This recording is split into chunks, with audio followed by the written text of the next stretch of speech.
MSC looks like. I can see where it climbs north to, south to, whatever. And this is a little breakdown of how this works, because unfortunately CNAME is very messy, right? You have a lot of variance, especially from provider to provider, as to how these entries are put in. So it's kind of a little bit, you know, it's a little bit mungy. You gotta hack up your script and make sure that it can process all this crap. So pretty much what it breaks down to is a couple different use cases. You've got last name, comma, first name, last name, last name, all squished together, and sometimes the first name gets cut off, but you have to kind of just accommodate for that. So okay, if you don't get results with one, you try results with dropping off the first couple of characters until you hit something that looks like a last name, and you just keep plugging it away. But the result, that's your result, okay? This is an actual bounding box of the actual MSC that we've been talking about, 8054, in Denver. So it's not perfect. You know, it won't be perfect. No. It's impossible to make it perfect. But specifically, you know, what we've been able to do here is we just need that reference point. We need to know where you are, when you are, so when we pull the HLR, we know that it's going to be accurate. So if I have a Denver number, again, just to reiterate, if we have a Denver number, we want to look it up. We want to make sure they're in Denver. We want to make sure they're at home. We want to make sure they are where we pulled via white pages the latitude and longitude of that address. So at 2:30 a.m., they should be at home sleeping. We know exactly where you are, so we can specifically map that at that time. That data is accurate. We know where it was, and eventually you build this bounding box, which is the coverage area of that particular MSC. And what's excellent is you can actually start to see the information that you couldn't infer before. Right? Like I had no idea that this MSC extended all the way to the airport, but it does, right? That's interesting. I didn't know that it extends all the way to Aurora and actually absorbs the western half of Aurora, but it does. Now imagine other bounding boxes of different colors surrounding this one and bordering it, maybe probably overlapping it in some cases, and you just you can build this little patchwork of the coverage areas. Yeah, and it begins to look just like puzzle pieces that don't fit, but it's close enough. And close enough is good enough, right? It's close enough for two losers on stage at Blackhat. Let's put it that way. Yeah, it's good enough for Bill and Ted's Excellent Adventures. Yeah, that's the second reference. Yes. We're one over what I promised everyone. Yeah, so we went above our budget. That's pretty cool. So you can see the results here, right? This enhances the heck out of IMSI catching, right? And we'll explain a little bit more about that later. But location approximation is really what it's all about, right? Figuring out the bounding box, figuring out where you're traversing from one bounding box to another. That's gold. That's absolute gold. If you're driving home, now I know where exactly you are. So the other cool thing is cell towers, right? Because of course with IMSI catching, cell towers are your worst enemy. And it's always very good to figure out exactly where they are.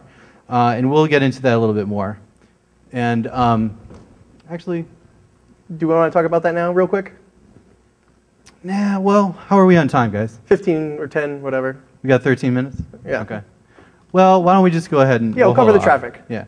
So here's the cool thing about Denver as well, and I've been really banging on Denver, but that's because Denver has cool stuff. Be quick.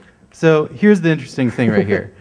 We've got a new website called cotrip.org. What this has, streaming video all over the state of actual traffic. So now it's not just simple traffic cameras that take snapshots every 10 minutes and then post that information.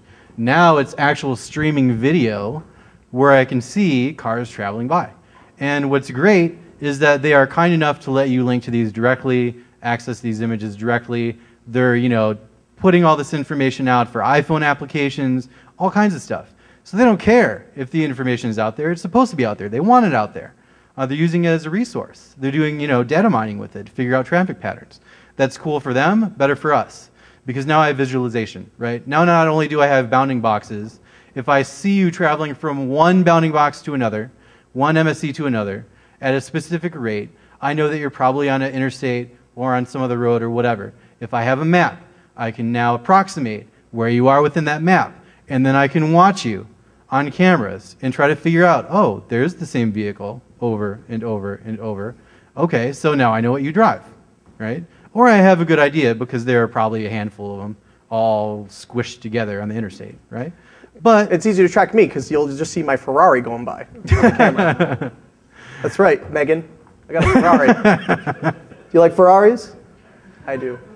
So that's a definite enhancement, right? And of course, You know, I'll kind of skip over this because it's really information, but it's academic, right? I mean, the problem is that you still have to actually analyze the information, analyze the video. But we're kind of working on that. It's just not pristine. So anyway, we'll talk a little bit about IMSI catching instead. Yeah, so there's different resources for getting latitude and longitude of existing cell towers. I mean, there's the Open Cell ID project.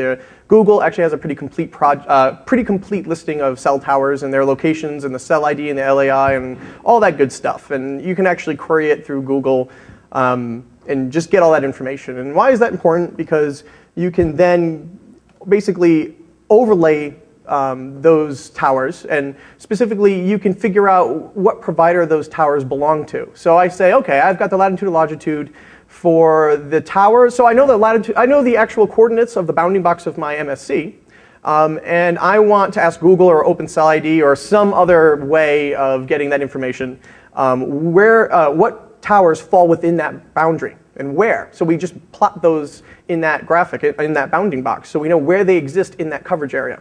And there's different ways of validating this. So for instance, you know, the theoretical maximum distance of a GSM tower should be 23 miles on a flat terrain. And you know, if you have one tower in the middle of that giant MSC in Denver, that's probably not accurate.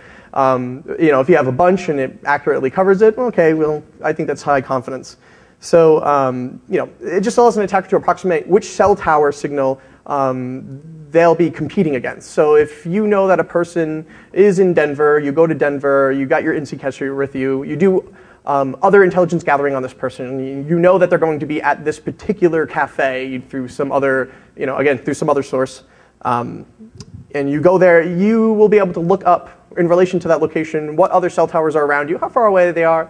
You'll be able to maybe also take all of these other things, the CNAME, the HLR. You'll know that they use AT&T as a provider, so you can pre-configure your IMSI catcher to be AT&T, because maybe you didn't know that. Maybe they were T-Mobile. Maybe they switched from T-Mobile to AT&T overnight. You'll be able to determine that, and that just helps you along when you're trying to use IMSI catching technologies. And it'll also just tell you, you know, if that cafe sitting underneath the cell phone tower. Is it, you know, on the fringe of a cell phone tower? So, you know, that just gives you a little bit more intelligence about your RF environment, about your cell phone environment when you're trying to launch an attack. And these things aren't even necessary. People do IMSI catching all day long without this information, but it helps. So, you know, any information you can get is useful information. This is all about enhancing your attack, right? Yeah.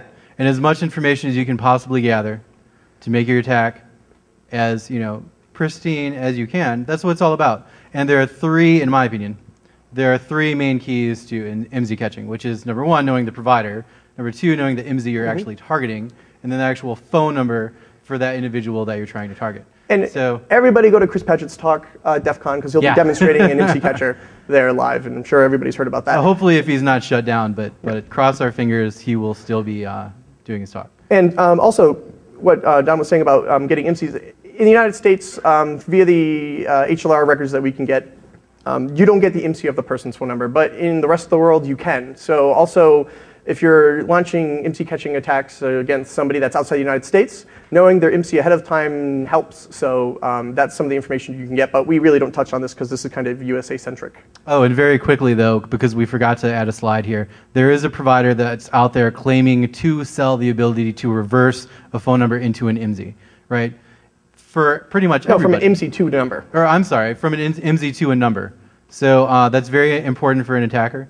And they're selling that for apparently a large upfront cost, which is why we haven't been able to do it, but for a fraction of a cent afterwards. So now we know who you are, where you are, what your behavioral patterns are, what you're most vulnerable, etc. And we're going to have to go through this quickly. I'll let you take it. Okay, I'll take it. So changing someone's voicemail announcement to Rick Astley, yay, that's old. Very old. So you wrote this slide. What is this? What am I looking at? I don't even know what it is. Why are we doing this? So, screw it. We've got 10 minutes. Oh, I'm sorry. I apologize. My beard might have gotten caught in the microphone. Well, the point of these slides is pretty much that information. Here's what it's voicemail all crawling. about. Oh, I'll cover this real quick. Yeah, okay. He's actually better at this anyway. So this is his specialty. Using HLR or caller ID information, and who knows about the voicemail break-in with caller ID spoofing? Everybody knows about that. Well, one of the funny things about it is when you spoof caller ID and you call somebody's phone number, it's going to ring 8 times or whatever, or they have to hit ignore, and it's going to ring maybe. It's going to be noisy, right? And then maybe you'll get into their voicemail box, and yay. So who knows what slide dial is?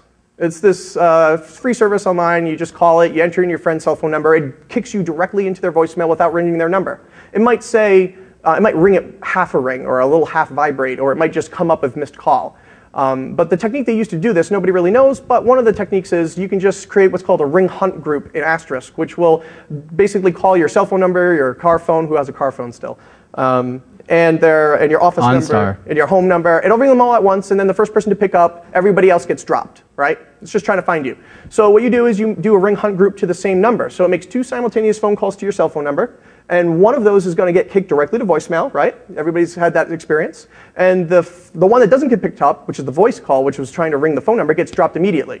So the providers pick up the voicemail quick enough that nobody gets rung. Your phone won't ring. So just add caller ID spoofing to this, and now you get kicked directly into their voicemail with the caller ID spoofing without ringing their number. So if you do this at 2:30 a.m., it won't ring 8 times and wake them up, and they won't know until the next day when the damage is done.